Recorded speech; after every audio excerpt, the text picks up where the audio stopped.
Nós saudamos a todos com a paz do Senhor. Hoje nós estamos meditando no último trecho do capítulo 3 do livro de 2 Reis, do verso 20 ao 27. O tema, Estratégia de Deus. O texto bíblico nos diz assim: no dia seguinte, na hora do sacrifício da manhã, a água veio descendo da direção de Edom e alagou a região.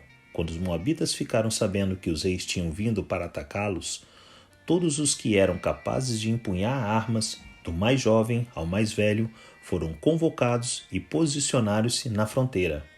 Ao se levantarem na manhã seguinte, o sol refletia na água. Para os moabitas que estavam defronte dela, a água era vermelha como sangue. Então gritaram: é sangue! Os reis lutaram entre si e se mataram. Agora ao saque, Moabe! Quando, porém, os moabitas chegaram ao acampamento de Israel, os israelitas os atacaram e puseram em fuga. Entraram no território de Moabe e o arrasaram.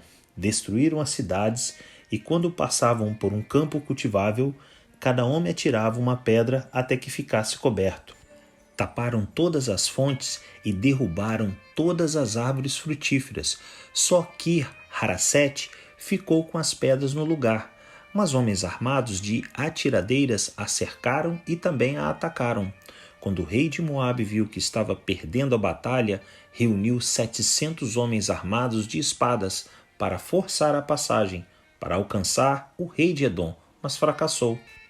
Então pegou seu filho mais velho, que devia sucedê-lo como rei, e o sacrificou sobre o muro da cidade. Isso trouxe grande ira contra Israel, de modo que eles se retiraram e voltaram para a sua própria terra. Meus amados, a promessa do Senhor, como vimos ontem, se cumpriu no dia seguinte à profecia de Eliseu. Provavelmente, durante a noite e madrugada fora, choveu nas colinas de Edom.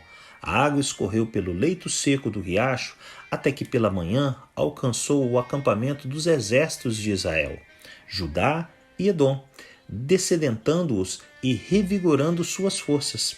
Ao mesmo tempo, o exército moabita, que havia se posicionado na fronteira para enfrentar a invasão, teve a falsa impressão que as águas do rio eram sangue, devido ao reflexo do sol e ao aspecto barrento.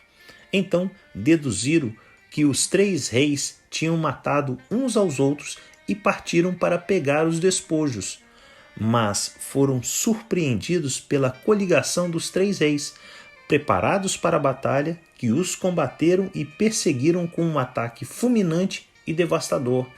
O rei moabita fracassou ao tentar fugir. Quando se viu encurralado, fez um ato de loucura, sacrificou seu primogênito e sucessor sobre os muros da cidade de Kir-Haresete. Este ato de horror levou o exército aliado a paralisarem o cerco e retornarem para suas terras, por temerem a ira do Senhor, pois ali havia acontecido um sacrifício humano proibido na lei. Levíticos 18, 21.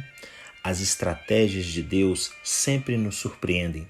Primeiro, ele resolveu um grave problema interno e comum a todos que faziam parte dos 3 exércitos.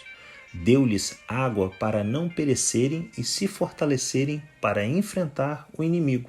Depois, utilizou a mesma água através de sua cor para dar-lhes a vitória sobre o exército moabita. Quando você estiver envolvido em uma grande batalha, necessitando de ajuda, sem saber o que fazer nem como agir, busque a fonte inesgotável de bênçãos.